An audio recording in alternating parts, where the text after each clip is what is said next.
We remain steadfast in our commitment in delivering local news that matters. Stories that inspire. Enriching the lives of Filipinos in the Philippines and across the globe. This is your GMA Regional TV. Buong puso para sa Pilipino. Kini ang At Home with GMA Regional TV. Mayong buntag, Southern Mindanao ug South Central Mindanao. Kini ang At Home with GMA Regional TV. Atod namo mga importanteng balitang lokal sa Northern Mindanao ug Caraga Region. Kini ang pinakahalapad kapag balita gikan sa Western Mindanao. Aniya na mga unang balita.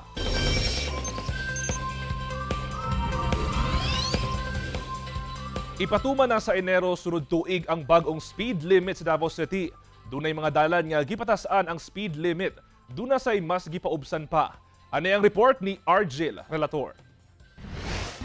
Sugod January 11 sa sunod tuig, ipatuman na sa tibok syudad sa Davao ang bagong speed limit ordinance.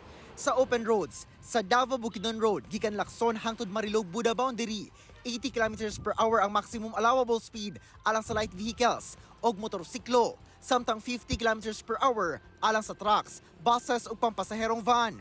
Sama sab nga speed limit ay patuman sa Daang Maharlika, gikan crossing Bunawan hangtod na sa Lasang Panabo boundary. Ginalatas na to karon ang Davao Cotabato Road kung asa sa kasamtangan ana sa 60 km per hour ang maximum allowable speed alang sa tanang mga sakyanan. Apan sugod Enero sa sunod tuig sa pagpatuman sa bag-ong ordinansa gikan sa Carabao Monument padulong na sa Binugaw Santa Cruz boundary. Ipatuman na ang 80 km per hour nga maximum allowable speed alang sa mga light vehicles o motorsiklo. Apan kadtong mga passenger van, mga truck, ingon man buses, ana alang dapat sa 50 km per hour ang ilahang dagan. Nahulog man gud siya sa pag-identify nga open road na siya, open area, meaning to say nga tuloy-tuloy ang travel, dili pareha diri sa ato sa syudad nga kuan sa mga establishment. Samtang sa tanang giilang nga open road sa norte ug south nga bahin sa syudad, 60 km per hour ang speed limit alang sa light vehicles ug motorsiklo, samtang 50 km per hour alang sa mga truck, bus ug pampasaherong van. Gawas lang sa Matinapangi hangtod sa usa ka subdivision sa CP Garcia Highway, uphill ug downhill. Ug sa maong subdivision hangtod sa Maa nga 40 km per hour lang. Ang mag-ilang through streets, ana sa 40 km per hour ang speed limit alang sa light vehicles o motorsiklo, samtang 30 km per hour sa trucks, buses o passenger vans. Sa city streets, 30 km per hour ang speed limit sa tanang mga sakyanan. Ang crowded streets, sama sa tanang barangay roads o school zones, dunay simbahan, mall o ospital, 20 km per hour ang speed limit sa tanang sakyanan. Sa magmalapasong motorista, 1,000 pesos ang first offense, 2,000 pesos ang second offense, o 5,000 pesos ang third offense o musunod pa nga kalapasan. Napag yun siya ay unsa ni additional katong atong gingon nga 7 days, 7 days siya. So kung dili siya makabayad within 7 days, so na siya additional nga 500. Ana sa atong traffic code. The same ang kuan niya. Tapos napaisa ang bantayanan is katong mulampas sa required maximum speed limit, halimbawa 80, muna yung maximum. Nilampas siya og 30 kilometers per hour, din na po na siya, mahulog siya nga reckless ang iyang driving. Kauban si Melchor Awing sa kamera. Ako si Argel, relator para sa At Home with GMA Regional TV. Usa ka lalaki ang patay human nahulog sa usa ka balon sa Samal Island. Apan gipembestigahan kini sa Samal Island LGU human nga posibleng treasure hunting operation ang gihimong aktibidad sa lugar. Patay ang 20 anyos nga si Juniel Gama Menyosa human matagak sa balon nga dunay gilaw mong 220 meters sulod sa usa ka inland resort sa sitio Bukawe, Barangay Cogon, Babak District sa Samal Island, Davao del Norte niadtong Sabado. Sumala sa report sa Babak Police Substation nga si Menyosa kuyog ang usa ka menor de edad nagtaod og PVC pipe sa balon alang daw sa deep well water pump alas 9:30 sa buntag adlawng Lunes. Dihang pasaka na Kalit matod pa nga mibigay ang hagdanan hinungdan nga nahulog si Menyosa samtang nakagunit pa ang menor de edad nga kinsa naluwas sa ilang kaubanan. Gidala pa sa ospital si Menyosa apan gideklara kining patay. Sa pagsuta sa LGU, walay permit ang pagkalot sa balon. Kung mapamatud-an nga dunay kalapasan, posibleng mag-atubang og reckless imprudence resulting to homicide ang tag-iya kinsa wala una ginganlan samtang nagpadayon ang investigasyon. Tanaw na ako, it is a treasure region. Ako nang gimanduan ang mga local authorities nato, even nagpa-issue nako og cease and desist order kay Basig. Sige ra paglinog, Basig simba ko bahugno na diha. Ya naapay madamay ng mga laing mga properties sa palibot. Katong isa ma'am, ang atuan ng CDRNC Samal ug Bureau of Fire ang naka-recover sa iya ma'am kay kinahanglan naman og kanang special equipment gani ma'am para ma-retrieve sa dito ma'am. Okay. Pero pagka-retrieve sa iya ma'am is wala na siya sign of life ma'am mo to nga gidala sa hospital ma'am, dead on arrival gid siya ma'am. Human ang usa ka semana sukad ang pagbusikad sa gym sa Mindanao State University sa Marawi City. Balik na sa normal ang klase sa MSU Marawi. Apan pipila ka mga grupo sa estudyante ang supak sa pagbalik sa klase. Gumikan kuno sa seguridad sa mga estudyante. Pagkahuman sa flag raising ceremony kagahapon, gipaygayon ang hamubong programa agig pagpakita nga mibalik na sa normal ang tanan. Apan gatusan ka mga estudyante sa MSU Marawi ang nagmarcha paingon sa administrative building aron ipanawagan ang ilang pagsupak sa pagbalik sa klase. Gani gipasabot sa pipila ka mga opisyales sa eskwelahan nga dili basta-basta mahunong ang klase ug wala sab kuno sila nagpasagad alang sa seguridad sulod sa campus. Samtang gahulat sila sa maong desisyon, magpadayon kuno gihapon ang ilang academic activities. Gisibog na sab ang final exam schedules nga paghimuon na sa Enero sa sunod tuig. Agat karon sa pamunuan sa MSU Marawi campus sa mga estudyante nga tapuson na lang ang nabiling 11 ka adlaw aron mahuman na ang semester. Sana na before man tayo bumalik sa normalcy na inaasa natin na ipo-forward mo muna natin or ipo-push muna natin, i-advance muna natin yung safety and security ng mga student. Kasi at the end of the day, yun naman yung very purpose ng university, to be a home. And a home should be a safe place. So kung hindi siya safe, na this is not our home. So yun lamang po, academic is now. We acknowledge that there is a growing call from the students to have to shift to online classes. So we will consider whether in the coming days may bagong deliberation whether the university officials will reconsider its decision. Ipaubos na sa white alert status o normal monitoring and operations ang lungsod sa hinatuan sa Surigao del Sur nga mo'y epicenter sa magnitude 7.4 nga linog atong December 2. Ano ang report ni Argel, relator. Gikan sa blue alert human sa sunod-sunod nga pagtayog, giubos na ngadto sa white alert status ang lungsod sa hinatuan Surigao del Sur niadtong Sabado. Pasabot ani nag-adjourn na ang EOC back to operation center na lang ang operation karon ang naga-manage sa sa evacuation. Pero ang operation center na lang sa MDRRMO na lang. Doon na pa'y aftershocks nga parayong na sinati. Apan dili na susama ang ikusgon, itandi sa milabayng semana. Gipapauli na sa matud pa ang tanang mga mibakwit. Karon buntag amo nang napaulit tanan kay para dili na sila kaayo mag-stay diri sa evacuation center para pud doon na sila sa ilang mga balay. So dito na lang sila maghimo daw og kanang ilang gamay nga shelter sa kawali mo na ilang balay. Ana na sa sobra, 13,000 family food packs ang naapod-apod ngadto sa mga apektadong residente. Nakatakda sab nga mahatag na sa mga nawad-an og panimalay ang 10,000 pesos nga cash assistance gikan sa LGU aron makatukod sila balik og Pinoy-anan. Gilift na sab ang suspensyon sa resort operations sa hinatuan. Parayon sab ang paghatod sa Office of Civil Defense Caraga og relief assistance ngadto sa mga apektado sa linog sa mga lungsod sa Surigao del Sur. Samtang gitay og nasab og magnitude 5.1 nga linog ang Kagwait, Surigao del Sur, 6:52 sa buntag adlong Lunes.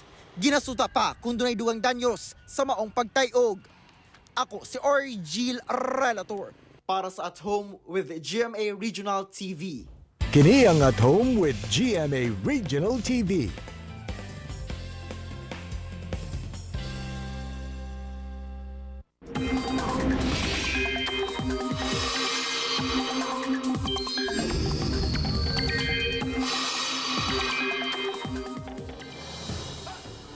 Mga kapuso, ubos ang tsansa karon sa ulan sa pipila ka lugar sa Mindanao. Subling miihip karon ang hanging amihan sumala sa pag-asa. Apektado niini ang extreme northern Luzon samtang easterlies sa ubang parte sa nasod. Base sa rainfall forecast sa Metro Weather, ubos ang tsansa sa ulan karong adlaw sa halos tibok Mindanao. Gawas lamang sa paragsang ulan nga masinati sa pipila ka lugar sa Caraga Region, Northern Mindanao, Zamboanga Peninsula, Davao Region ug Suksargen.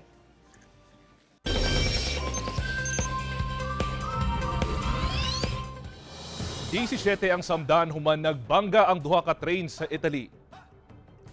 Gila yung respondihan sa Italian Fire Service ang pagbangga sa duha ka train sa Italy niadtong Domingo kung asa pipila ka pasahero ang nangaangol. Sa tala sa otoridad, anaa sa 17 ka pasahero ang samdan sa maong aksidente. Hinuon, walay gikonsidera nga critical sa naangol o naangol nga sakay sa maong mga train. Nasayran nga duha ka train ang nagsubay sa Faenza ug Forlì sa Bologna-Rimini Railway Line sumala sa emergency services. Kidugang sa Italian firefighters nga rail traffic ang suspendido sa Castel Bolognese ug Forlì. Samtang nagpadayon pa ang search and rescue operations. Mga kapuso, nakakita na ba mo og color puti nga buaya? Gianunsyo karon sa Florida Theme Park sa Estados Unidos ang malampusong pagkahimugso sa white leucistic alligator nga unang higayon sa captivity sa ilang pasilidad yatong bulan sa Nobyembre. Sumala sa Gatorland President and CEO nga si Mark McHugh nga itluganan sa leucistic alligators na diskubre sa Louisiana 36 ka tuig na milabay. Kinikuno ang pinakaunang himugso nga white alligator gikan sa naunang mga kagikan niini. Gibutyag sa Gatorland nga ang leucistic alligators ang talagsong species sa American alligator. Among baby white alligator adunay normal colored nga igsuon. Gisuta na sab kini sa Gatorland Veterinarian o gisiguro nga maayo ang panglawas niini. Kapin 500 kayang athletes gikan sa Davao City ang nakatakda nga makigsangka sa Batang Pinoy ug Philippine National Games. Ani ang report. Nagtapok sa Almendres Gym ang naa sa kapin 500 ka mga young athlete nga mao'y mag-represent sa Davao City alang sa Batang Pinoy ug Philippine National Games. Biyernes sa buntag, usa ka orientation and send-off ceremony ang gipahigayon alang sa mga atleta. Karong tuiga ang labing unang higayon nga dungan ni ipahigayon ang Batang Pinoy ug ang Philippine National Games. Anaa, sa 17 anyos paubos nga mga atleta ang magtigi sa Batang Pinoy, nga gilang kuban sa 351 ka atleta ug coaches. Samtang sa Philippine National Games, 18 anyos pataas ang magtigi nga mga atleta nga gilang kuban sa 213 ka athlete ug coaches. Ang 17-year-old swimmer o gold medalist sa palarong pambansa nga si Paulo, excited na nga i-represent ang dakbayan sa Batang Pinoy. Same naman po yung preparations doon. Tsaka yun lang talaga yung mind conditioning, yun lang talaga yung kailangan. Tsaka physical. Proud usab ang ginikanan ni ini sa nakabot sa iyang anak. Happy gyud kay nganon, murag na extend man si Batang Pinoy. Actually 16 lang man na siya, murag na extend siya until 17 ang Batang Pinoy niya. Ang 18 up is PNG. Nangandam na usab si Coach Arniel ug ang iyang 15-year-old trainee nga qualifier usab sa Batang Pinoy nga si Nuevic alang sa Muay Thai nga event. Challenging una sa preparation sa nila sa training, ikaduha ang preparation sa ilahang timbang. Challenging kayo. Training jud mi o sige kay para mabayad ang among skills o diet po. Diet. Opo, para ma-achieve ang mga weights. Atol sa maong aktibidad, duna sa gitunol nga assistance ng Davao City LGU ngadto sa mga atleta. Sports is one way of diverting your attention tungod mga butang na dili maayo, and then they could either be somebody in sports, it could help them instill discipline sa ilang sarili, o kanang at least ang ilang kinabuhi healthy sila. Nakatakda nga ipahigayon ng Batang Pinoy ug Philippine National Games karong December 17 to 22 sa managlahing lugar sa National Capital Region. Kauban si Mel Colmenares sa kamera. Ako si Kent Abrigana para sa At Home with GMA Regional TV. Gidagsa sa mga Zamboangueño ang City Hall ground lakip ang giant Christmas tree nga nahimutang sa Integrated Bus Terminal human kini gipasiga na sa lokal nga kagamhanan. Dugang detalye sa report ni Efren Mamak. Nahingangha ang mga Zamboangueño diyang gipasiga na ang Christmas displays sa managlaing lugar sa Zamboanga City niadtong Sabado. Mikuha gayud og atensyon sa publiko ang mabulokong Christmas display sa 116-year-old nga Spanish-inspired City Hall nga misubay sa tema nga Starry Starry Christmas Night. Ang mismong pasad niini gimuntaran og mga dagkong Christmas decor sama sa Santa Claus, Christmas tree ug Christmas hourglass. Dominante sab ang mga star figure nga decor sa historic Plaza Pershing ug uban pang parke sa Central Business District. Makit-an sab ang mabulokong Christmas lantern nga gipangbitay sa kadalanan sa NS Valderosa Street. Happy kaayo kasi daghan kay lights, mga stars, Christmas lights. Pila na jud namo ang Christmas. Samtang midagsa sab ang katawhan sa Zamboanga Integrated Bus Terminal sa Barangay Divisoria aron saksihan ang pagpasiga sa giant Christmas tree sa plaza. Usa kini ka cone type nga Christmas tree nga ana sa 80 feet ang gitas-on. Gi-assemble kini pinagi sa frame LED lights nga adunay programmable sequencer. Sa maong Christmas tree, makita sab ang ubang Christmas symbols sama sa stars, Santa Claus ug uban pa. Dugang kalingawan sab ilabi na sa mga bata ang gimontar nga makalingaw nga rides. Nindot kayo ang mga decoration karon. Nindot kayo ang mga light. Wish ko na ako mga anak, tapok-tapok ning. Sugod alas 6 hangtod alas 12 sa gabi, pwedeng ma-enjoy ang maong kalingawan.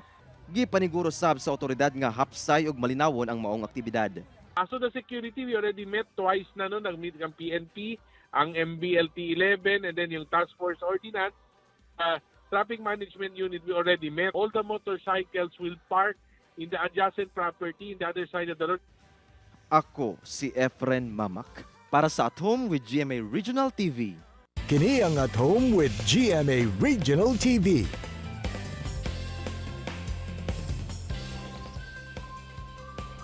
Cagayanon Group nga vocal mix giila nga winner sa the first ever The Voice Generations.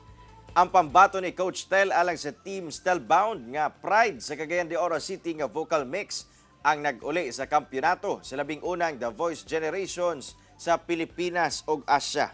Lakip sa nadaugan sa grupo ang recording ug management contract og 1 million pesos. Gipilde sa Cagayan de Oro Base Group ang uban pang finalist sama sa trio nga P3 gikan sa Team Believe ni Coach Billy Crawford, girl group sa Cebu nga Sorority ni Parokya ni Chito ni Coach Chito Miranda ug duo nga Music and Me gikan Bohol sa Jewel Squad ni Coach Julian San Jose. Pagkahumad sa programa, gibutyag ni The Voice Generation host Dingdong Dantes nga angay sab atangan ang pag-abli sa bagong season karong 2024. Ang The Voice Generations ang bagong spin-off sa biggest singing competition sa kalibutan nga The Voice gikan sa ITV Studios. Malantaw sab ang The Voice Generations for the first time dili lamang sa Pilipinas kundi sa tibuok Asya, pinaagi sa GMA Network.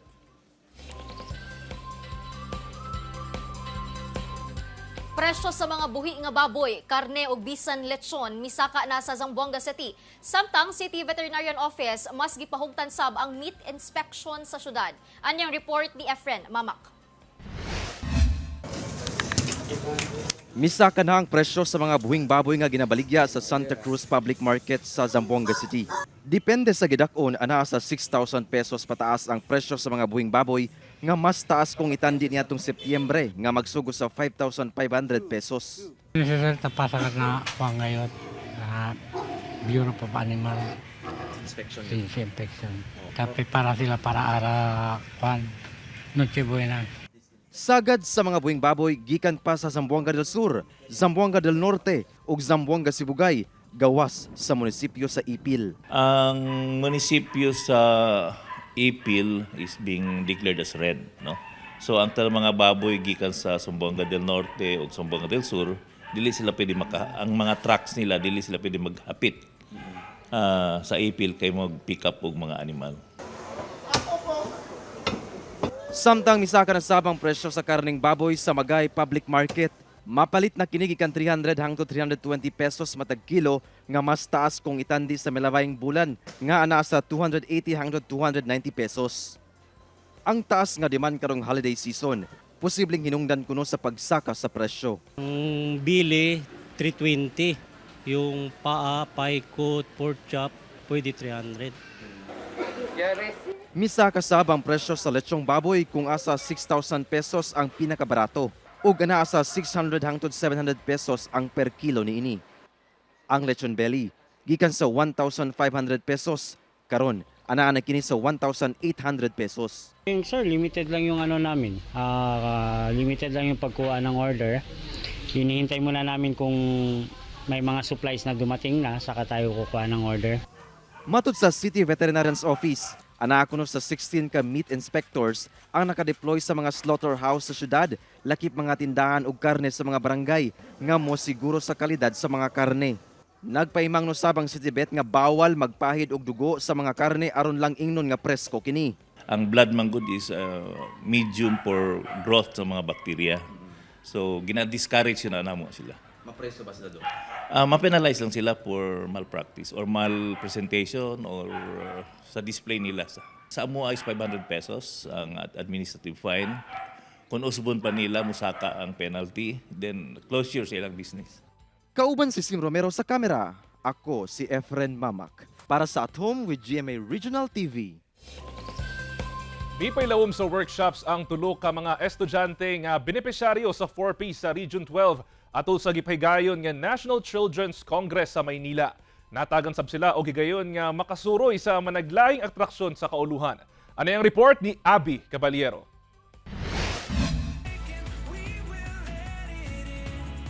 Atol sa gipahigayong 4-day National Children's Congress sa Maynila, tulo ka estudyanteng benepisyaryo sa Pantawid Pamilyang Pilipino Program kon 4P sa Region 12 nga sila si Johanny Galzote taga Glan Sarangani, Christian Bayog nga taga Libungan Cotabato ug Princess Sobremisana nga taga Esperanza Sultan Kudarat ang nahatagan og higayon nga makasalmot. Sila ang regional winners sa Search for Exemplary Children kinsa nag-stand out sa academic sa ilang nagkadaiyang tulunghaan. Kauban ang uban pang winner sa ubang rehiyon sa nasod, may pailawom sila sa workshop asa gihisgutan ang children's rights ug uban pa. Mas natutunan nila ang iba't ibang kultura at sining ng Pilipino.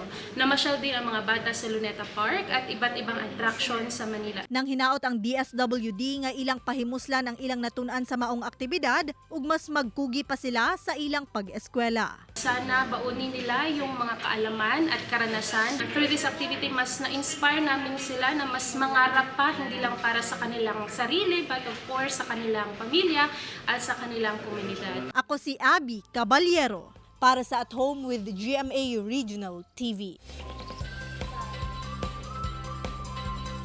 Usa ka pinasahi nga bangka ang nadiskubre sa mga residente sa Northern Kabuntalan sa Sapa sa ilang lugar. Sumala sa pipila ka residente, usa daw kini ka bangka nga ginagamit kaniadto sa mga Hapon. Pinasahi nga bangka ang nadiskubre sa mga residente sa Sapa sa Libungan Northern Kabuntalan sa Maguindanao del Norte niadtong December 4. Dili kini sama sa bangka nga sagad makita nga gama sa plywood. Ang bangka nga ilang nadiskubre gama sa steel ug fiberglass. Base sa post sa pipila ka residente, usa daw kini ka bangka nga ginagamit kaniadto sa mga Hapon panahon sa gyera. Apan sa karon wala pa kini kumpirmasyon gikan sa LGU Northern Kabuntalan. So sa mga nakakatanda po galing dun sa Northern Kabuntalan is hindi naman daw po siya sasakyan pandigmaan ng mga Hapon. Pero wala pa pong confirm kung ano po ba talaga yun. Midaog isip most outstanding lupong tagapamayapa sa General Santos City Chapter ang Barangay Dadyangas West kansa nakadawat og cash prize gikan sa LGU o DILG. Nakuha sa Barangay Dadyangas West ang Most Outstanding Lupong Tagapamayapa Award, Jensen Chapter, aton sa gipahigayong Lupong Tagapamayapa Incentive Awards ni adtong Martes. Nakadawat ang mong barangay og 100,000 pesos gikan sa lokal nga kagamhanan og 50,000 pesos gikan sa DILG Regional Office. First runner-up ang Barangay City Heights. Second runner-up ang Barangay Dadyangas South og third runner-up ang Barangay Bula. Nang hinaot ang LGU nga ipadayon sa 26 ka barangay sa syudad ang insakto nga pagdumala ug paghusay sa mga problema sa ilang komunidad. Happy ang birthday sa gatusan ka mga elderly sa Jensan. Human sila nakadawat og birthday cash gift gikan sa lokal nga kagamhanan. Malipayon ang mga elderly sa Jensen nga nagsaulog og birthday sa bulan sa Nobyembre karong tuiga. Sanglit nakadawat sila og 2,000 pesos nga cash gift gikan sa Jensen LGU. Matod sa OSCA, nasa 800 ka mga elderly gikan sa 26 ka barangay sa Dakbayan ang nakadawat sa maong cash gift. Ang maong programa subay sa Ordinance No. 44 Series of 2021 nga inisyatibo sa LGU, ilawom sa City Social Welfare and Development Office ug OSCA.